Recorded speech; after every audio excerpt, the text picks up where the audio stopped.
গৃহের বাস্তু দোষ মানুষের জীবনের অবস্ট্রাকশনের একটা বড় টুলস। এটা মনে রাখবেন।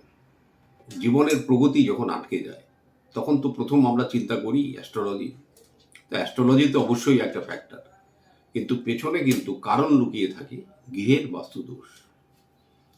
এবং এই স্থানে কিছু কিছু ক্ষেত্রে অজ্ঞানতার কারণ অবশ্যই আছে। কেউ কেউ আবার বলে থাকেন এসব কোনো ম্যাটার না, এসব কোনো ম্যাটার না। এই করতে করতে সমস্যা কিন্তু দিনের দিন তীব্রতর হতে থাকে। আমরা আমাদের পূর্বের বিভিন্ন প্রোগ্রামে ডিসকাস করেছি বাস্তু মূলত ডিপেন্ডেন্ট 5টা এলিমেন্টের উপরে।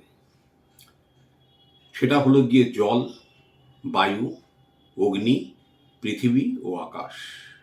এই 5টা তত্ত্বর ইমব্যালেন্স, মানে কোনো একটা জায়গায় এটা কমে যাওয়া বা বেড়ে যাওয়া, তার কারণে যে জিনিসটা তৈরি হয় সেখানে কিন্তু একটা নেগেটিভ এনার্জির প্রভাব সৃষ্টি হয়। আমরা আজকে ইন জেনারেল প্রত্যেককে রিকোয়েস্ট করব যে আপনার গৃহ যে অবস্থায় আছে, আপনি বাস্তু কনসালটেন্টের যোগাযোগ করতে পারছেন না, যখন সময় পাবেন দেখবেন। তার আগে আপনি ঘরের দুটো ডিগ্রিকে আগে আইডেন্টিফাই করুন। সেটা হলো 45 ডিগ্রি আর 225 ডিগ্রি। যেভাবে হোক, কোনো ইঞ্জিনিয়ারকে দিয়ে হোক, নিজে পারলে নিজে করবেন। দুটো ডিগ্রি কোন জায়গাটায় পড়ছে খালি সেই জায়গাটা মার্ক করুন। খুব সহজ সিম্পল জিনিস আজকে বলে যাচ্ছি। 45 ডিগ্রি, 225 ডিগ্রি। 45 ডিগ্রি হচ্ছে ঈশান কোণ আর 225 ডিগ্রি হচ্ছে নৈঋত কোণ। তো এই দুটো ডিগ্রি আপনি বুঝে গেলেন। একটা হলো উত্তর পূর্ব, যেটা হচ্ছে ঈশান কোণ বা 45, আরেকটা হচ্ছে নৈঋত কোণ, যেটা হলো দক্ষিণ পশ্চিম বা 225 ডিগ্রি।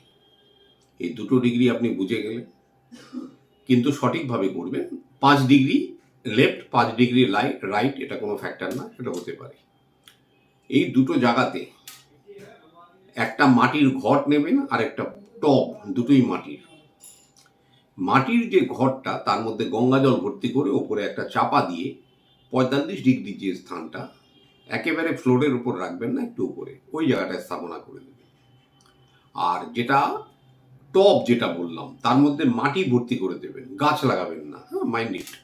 সেটা খালি টবের মধ্যে খালি মাটি থাকবে, গঙ্গা মাটি। সেইটা দিয়ে আপনি রাখবেন 225 ডিগ্রিতে। শুধু এইটুকু খালি করুন। বাদ বাকি যে নিয়ম কানুন সেগুলো হয়তো আপনি সরাসরি করতে পারবেন না।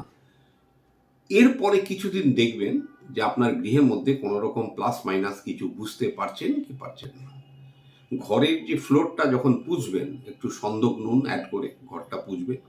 আর পরনের পোশাক দিয়ে ঘর পোছার চেষ্টা করবেন না। শুধুমাত্র এই ছোট ছোট কয়েকটা জিনিসকে পালন করুন, কিছু হয়তো ভালো হতেও পারে আপনার। নমস্কার, সবাই ভালো থাকুন।